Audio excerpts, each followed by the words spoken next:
and welcome. We have Stuart Cain joining us today from Warwickshire County Cricket Club, and we're going to be talking all things cricket and much more. So thank you for joining us. Pleasure. I suppose we should touch on the fact that it's the start of the cricket season. Yep. I think if we look at Edgbaston and the prestige landmark that it is, I suppose, how do you feel that it's one of the few landmarks that can hold the Ashes? Just to kind of start off with that as a bit of a big subject. Yeah, I mean, we started playing in the county championship this weekend, so won't lie, it was a bit cold standing on the outfield at Taunton in Somerset, but it was good to get the season going again, because the players have been a little bit sort of stir crazy with the rain. They haven't been able to get outside as much as they wanted, so it was good just to start to get the ring rust moving on really and get them playing. And we had a good game in the end. We lost today with rain, but we batted well, bowled well, and that's all you can ask for in the first game, so that's good. But yeah, once the cricket does get going, we've got the Ashes to look forward to this summer. And what's great is we've got the men's and women's Ashes at Edgbaston, which will be great. So the men's Ashes is sold out for the 4 days already, over 100,000 people coming to Birmingham. And that's a big boost for the city, because it's not just about the cricket, it's about the hotels they're staying in, the restaurants they're drinking in, the bars they're using, the restaurants they're eating in, the bars they're using, the hotel, the taxi businesses, etc. So it's a big boost when a big game comes to town. And then a little bit later, 4 or 5 weeks later, we've got the women's Ashes, which will be the first time that the women have played international cricket as well in an Ashes series. And we're the leading selling venue at the moment. We've got over 16,000 tickets sold, so we're fingers crossed hoping for about 20,000 people there, which will be a record crowd for women's international cricket as well. So there's a lot really to look forward to, because the beauty of Edgbaston is you've got the domestic cricket, the county championship, you've got the Blast with the Bears, the T20 cricket. Now you've also got Birmingham Phoenix with the 100. You've got the women's cricket with the Central Sparks, and then you've got England coming to town as well. So yeah, it's a pretty busy 4 or 5 months, but it's sort of what we live for, really. Yeah, definitely. And I suppose putting England, to one side at the minute, and all the other areas of cricket, and you touched on it but what does that kind of mean? What's that economic impact for the region, in your opinion? Well, it's in 2019, when the World Cup was here, the ICC World Cup, we staged a series of games, and I think we generated, the City Council did a report, and I think we generated over £65 million worth of economic impact. So that, again, that's people directly spending money in the city that they wouldn't have spent if it wasn't for the cricket. So for the leisure economy, the tourism economy, etc., it's a really powerful tool to have international cricket coming to town. But equally, it's about the profile and the platform, because for that week in June, the eyes of the cricketing world, or the sporting world, will be looking at Birmingham and Edgbaston. So you have journalists from all around the world here. So again, we work very closely with West Midlands Growth Company and West Midlands Combined Authority and Birmingham City Council to make sure that we maximise the opportunities. So that the Combined Authority, Andy Street, will be inviting guests to the Ashes, the City Council, Ian Ward will be doing the same. We'll be profiling some of the things that the city's got to offer outside of the cricket to some of those journalists that are here. So hopefully when they go back to Australia or to India or to the West Indies or wherever they may be from, they're not just writing positively about the cricket, but they're also writing very positively about the city. And if you look at Birmingham today, it's got so much to offer. I can't see how anybody can come here and not be impressed with the way the city has been regenerated and the offering that we've got now in terms of the hotels, the restaurants, bar, leisure attractions, etc. So it's a big summer from the sports point of view, but it's also a big summer from a city point of view, because of the money it will create, money it will bring into the region, but also the platform it will give us to promote the city, which on the back of the Commonwealth Games last year, it's great to keep having these big international events that mean that you don't just hear today, gone tomorrow. You were here last year with the Commonwealth Games, you're here this year with the Ashes. We've just had the squash, I think, at Edgbaston Priory. There's a whole raft of other international events coming up in the city. So it's good to be part of that network, really, and be able to help put Birmingham on the map, as well as help the city come back after COVID, because I know it's becoming a bit of a distant memory now, but we were one of the first large-scale events to be held after COVID. We had the New Zealand Test match at Edgbaston, and again, with the help of Ian Ward and Andy Street, we managed to get about 20,000 people in to watch Test cricket. And again, that was just a way of trying to get the city's leisure economy moving again after a pretty tough couple of years. So yeah, we're looking forward to the summer, and I'm hopeful there's a few hoteliers and bar owners and restaurant owners that are too. Yeah, I think it's definitely a platform, isn't it, that local businesses and even a bit more of a wider reach businesses, that they can really tap into and kind of make the most of the fact that these games are happening, and it really helps boost their business, which actually then for the region is so positive in itself. I suppose from a social impact, you know, we're looking at all these jobs that are being hopefully created to do with the cricket. What is it that you guys are focusing on at the moment from a kind of a social and a community aspect? Well, I think if you look back at most sports clubs, whether it be football clubs, rugby clubs, cricket clubs, they all started as community clubs or social clubs. And they grow into professional sports. And I think one of the things that professional sport has grappled with over the recent years is how do you maintain the professionalism of sport now at elite level, but equally how do you retain some of those community values that started a lot of these clubs, whether it be Aston Villa or Wolves or West Brom. They probably all started with a boys club somewhere or a social club. So one of the things we've been working hard on at Edgbaston is how do we make it feel safe and welcome for everybody, regardless of who you are, whether you're a professional male cricketer or a professional women's cricketer, whether you're a visitor in the stands, whether you're an employee in the offices. How do we make it feel as though you belong? Okay. So we've worked very hard at that, and a key part of that really is how do we make sure that the Edgbaston stadium feels safe and welcome for big games?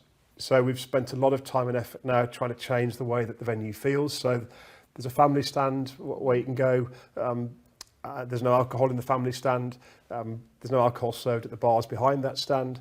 Or equally, if you want to go to the Hollies and dress up as a penguin and have a few beers, you can equally do that as well. So it's Edgbaston for everyone. It's not about saying it's inclusive or exclusive. It's about making sure that whoever you are, you can have the right day out. So we've changed the physical feel of the venue quite a lot. We've introduced sensory rooms now to help people with neurodiversity issues and autism, which went down really well last summer. We've got 3 multi-faith rooms now, so people from any faith can go and reflect in quiet periods during games. As I say, we've changed the food and drink offering. We've created the alcohol-free areas, but equally we've kept the party areas as well. So I think we've done a lot of work there, and particularly with the 100, been able to bring in new audiences. A lot more women are coming to watch the 100 cricket, a lot younger audiences, a lot more families, and a lot more diverse audiences are coming in to watch that cricket, which is great. And we've also invested quite a lot in the consequence of bad behaviour, because it's okay to say, please be tolerant, it's okay to put the posters up. But the reality is that if you think for the Ashes, we'll have over 100,000 people at Edgbaston. So that's the size of a decent town. And if you think every town has got its fair share of racists, bigots, sexists, unfortunately, and we can't stop that, but what we can do is make sure that if somebody comes into Edgbaston and they misbehave, it gets picked up very quickly, and it's seen that there's real consequence. And that happened last year when we had the India Test match. There was an incident of some racist abuse in the Hollies stand. Now, the people that unfortunately were on the wrong end of that reported it. We invested over £500,000 in some high definition CCTV cameras last year. So literally it can pick up exactly what you're saying. So once we'd pinpointed exactly where these people were, we'd be able to work with West Midlands Police, handed over the footage, and that the 2 gentlemen involved were charged with a racially aggravated public order offence. That's brilliant to me. It's a real shame that it happened, but it's brilliant that there's consequence, because that very quickly gets around. This behaviour is just not tolerated. And there was a couple of ladies in another stand and a couple of women in another stand. Unfortunately, they were sort of on the back end of some sexist, misogynistic behaviour, which again isn't appropriate. So we invested in through our app, you can literally press a red button at the top of the app now and report an incident live. It goes straight through to the control room, and someone triages all of the things that come in. And they're literally sitting next to the safety officer and the police. So the second that came in, realised we've got a problem, the police and some supervisor went in, spoke to the lads involved, and they were rejected. So again, real consequence. So I think the mix of proactive, positive things like the autism sensory rooms, the changing the food offering, the drink offering, the family enclosure, the prayer rooms, etc. is great, but you need that reactive side as well. Because the best way of proving to people that somewhere is safe and welcoming is to demonstrate when there's behaviour that's not acceptable, it gets clamped down on pretty quickly. So I think we're at a point now where we're doing not everything we can, because you can always be better, but we're doing as much as we can to try and make the the stadium is safe and welcome for all on the match day. We're now doing a lot of work about how do we integrate Edgbaston more into the community, because if you think we're a 5-acre site right on the edge of the city with brilliant facilities that probably only operates for 20 or 30 days a year in what most people think we are, which is a cricket ground. Yes. So that's a heck of a lot of days when the lights aren't turned on and it's sort of sitting there empty, and it feels a real shame to have that sort of space not being used. So particularly through COVID, it opened our eyes a little bit, where I think about 40% of the city were vaccinated at Edgbaston. It was one of the largest vaccine centres in the city. We had one of the first drive-through testing centres. So we've sort of seen how you can use our bricks and mortar to help the city. But we've also, in a few weeks' time, we've got Eid prayer. So there'll be 2,000 to 3,000 people celebrating the end of Ramadan at the stadium. And again, that's brilliant, because it just opens up the facility and it makes it feel different for people and opens up to different uses. And we did that last year for the first time, and that worked brilliantly well. We've got a Vaisakhi festival with Preet Gill, the MP, in a couple of weeks' time as well, which is the first time that we've done that. So I think we're now trying to just think about how do we use Edgbaston more as part of the community day to day, so that it feels like it is a place that's safe and welcoming for all. And then on a match day, you make it as safe and welcoming as possible for all. We've also thought about the players, because there's some amazing cricket talent around Birmingham. If you look at some of the communities around the city, we've got some brilliant cricket clubs, but there's also some brilliant players, and we've got to make sure that we're as open and inclusive as possible for all of the young men and the young women that would like to play professional cricket, that we can find them. And if you think the traditional routes to get into cricket are you either go to the right school or you go to the right cricket club. Yeah. Both of those are relatively exclusive routes. So over the last 12 months, we've worked really hard introducing a new open trial system. So anybody now, as long as they've got access to a smartphone, they can go onto the website, and we tell people how to film the young man or the young woman that's playing, and either bowling or batting. And then that footage is submitted through WhatsApp to the club. And then we've got three coaches that sit and look at every piece of footage. And then out of those three coaches, they come up with a view to go, yeah, we think we should actually get that young man, that young woman into the venue to have a look at them properly. And then what we do from there is we ask them to come to 3 training sessions. Because again, historically, what would happen is you'd be asked to come along to 1 session in the indoor cricket centre. But if you just happen to have a bad day and you're out first ball, or the coach wasn't walking past you as you bowled, it made it a bit of a lottery. So again, coming in for 3 sessions gives you a better chance of being spotted. So what we're trying to do now is make sure, as I say, anyone that's got a smartphone has got a chance of getting into the Warwickshire age groups. And we've got about 450 to 500 young boys, young girls from the age of 11 to 16 in that pathway. So I think we're doing more and more now to make the pathway more inclusive. We've reduced the costs tremendously of being part of that pathway, because you used to have to pay to come to training in the summer, come to training in the winter. You used to have to pay for all of the gear. And cricket's not cheap, because you need lots of bats and hats and gloves and all sorts of things. So we've significantly reduced the cost now. So I think we're at a point where between sort of 50 and 80% of our age groups from 11 to 16 come from people from predominantly local British, Pakistani and British Indian communities. So our challenge now is how do we develop that young talent, because it's definitely there, and turn them into professional men's or women's cricketers in 3, 4, 5 years' time. So a bit of a long answer to your question there, apologies. No, it's brilliant. It's a key part of our strategy now. It's not just about, I joined 3 years ago, and one of the things that someone said to me when I joined was, Edgbaston's just like this bloody big spaceship. It lands about a dozen times a year, causes havoc on the roads, loads of grief everywhere, and then it floats off again and then disappears and no one hears from it. And that just felt really wrong.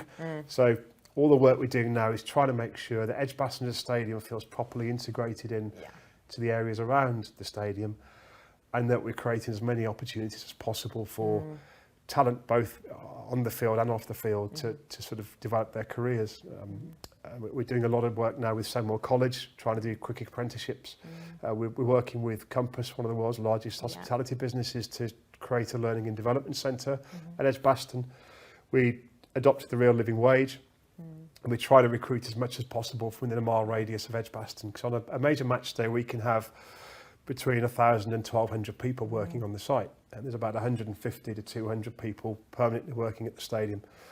So if I can give 1,000 people a chance to work and pay them a proper wage, then that feels like you're doing the right thing. Yeah. And if through that you can work with Compass to find the next generation of supervisors, bar managers, event managers, then we're starting to develop proper careers for local people as well.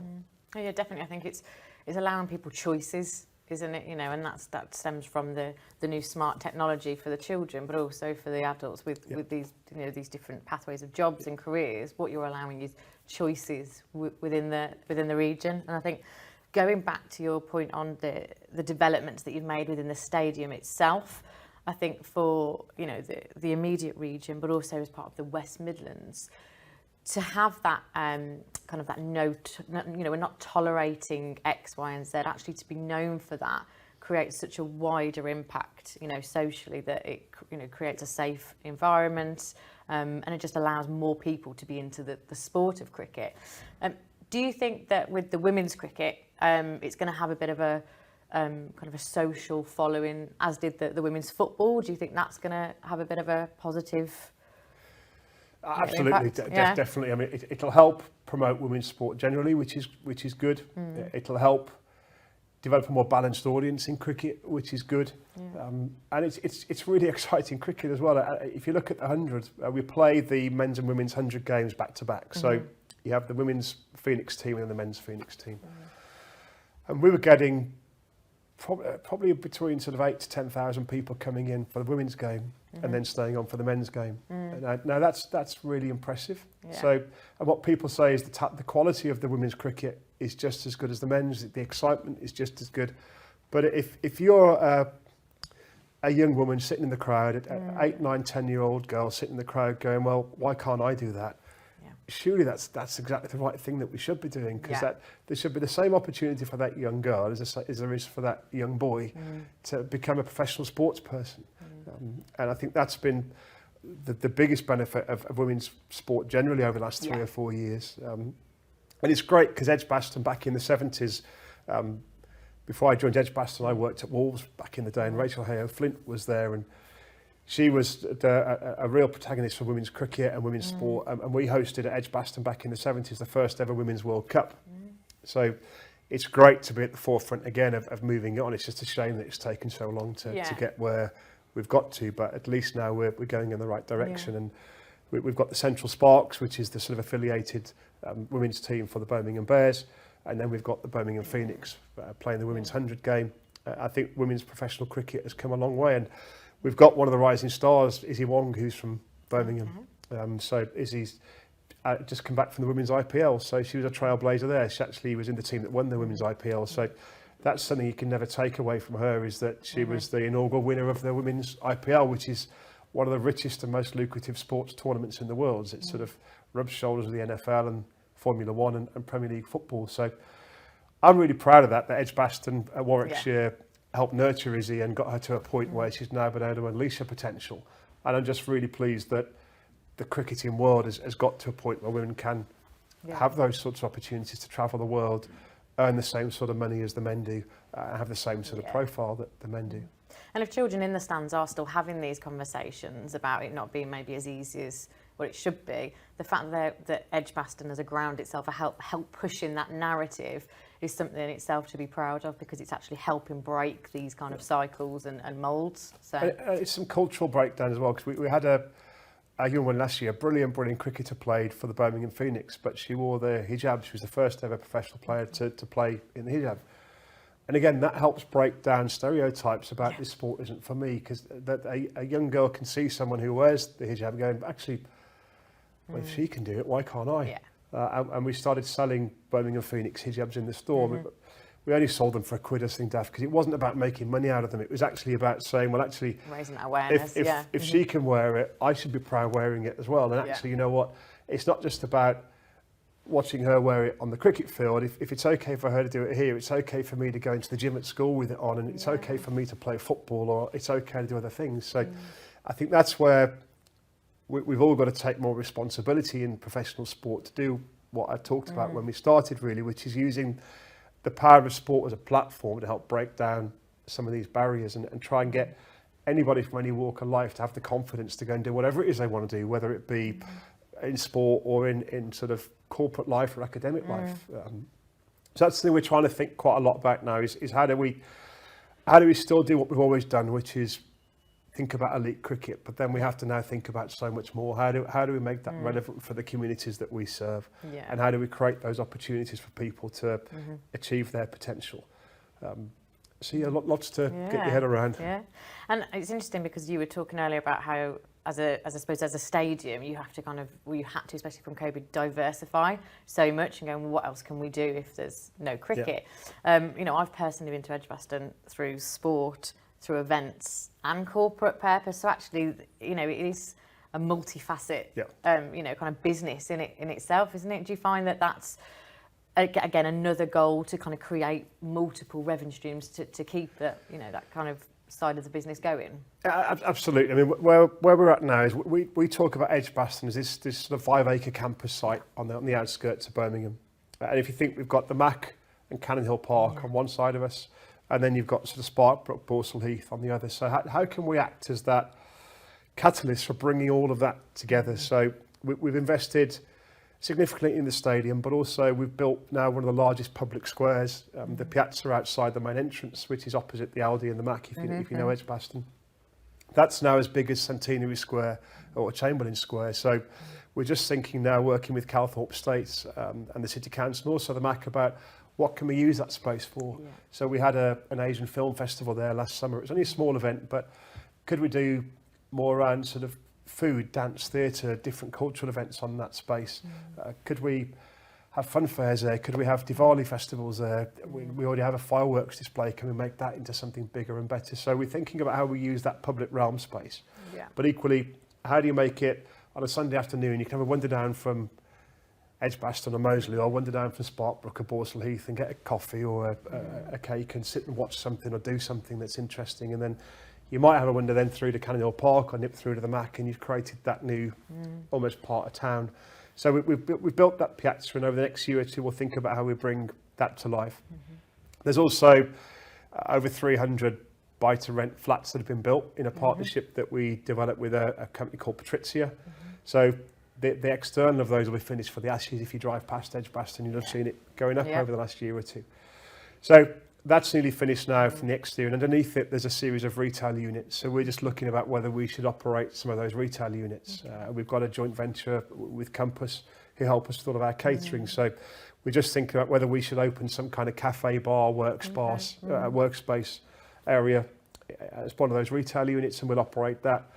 We're also looking at redeveloping the sort of family stand to the left of the main pavilion, and looking at whether we incorporate a hotel. So there's some very early conversations going on around a sort of 150 plus bed hotel going into the stadium, and then a new stand being built that will wrap around the main pavilion. Which again would have some sort of food and beverage in it, coffee shop kind of feel. And then, as I mentioned, we're looking at creating this learning and development centre, so that there's a live conversation with Compass about training centres for people to have careers in hospitality. And there's conversations with a couple of companies about doing a similar thing to help promote digital skills. And then unfortunately we got knocked back in the Levelling Up funding, which I think most of the city did, which is unfortunate. But we've got plans to build a community centre at Edgbaston, as well as take over Quinton Police Station and run outreach community courses in there. So again, that was about trying to spread the use of the venue. And then we've got our core conference and exhibition space, the banqueting hall and the various suites that we've got at Edgbaston, which really trade well. And again, we've tried to build up things like the sort of, particularly the Asian wedding market over the last 12, 18 months, to try to help with that diversity message, as well as keep hosting the sort of conferences and dinners and banquets that we've historically done. So if in 2 years, 3 years time you said to me, what are you the chief executive of, hopefully I'll be able to say a cricket club that's also a hotel, that's also got retail, F&B retail, that's also a conference and exhibition centre, that's also got some training facilities and a community centre there. So we're trying to fit all that into the 5 acres is interesting, but that's the ambition of what we've got. And half of that is about making the revenue to support the cricket, but the other half is about turning that space into something that the city and the communities that live around it can be really proud of. Yeah.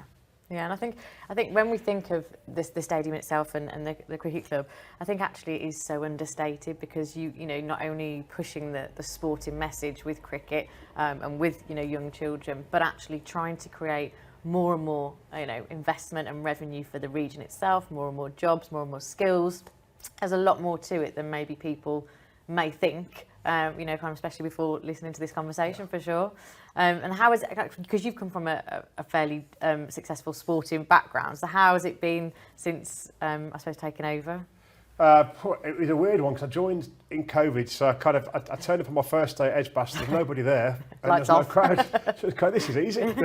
No one to manage and no one to look after. I can handle this. And then slowly we worked our way through that with the support of people like the City Council and the UCB, essentially. And then it's been slowly building the business back up again. Edgbaston has always been a really solid cricket club with a really good reputation for delivering international cricket events. So I've been fortunate, really. I haven't had to work on that piece. What I've had to do is build on how do we bring the more community side of things into play, and how do we make Edgbaston feel like it is more integrated in the city.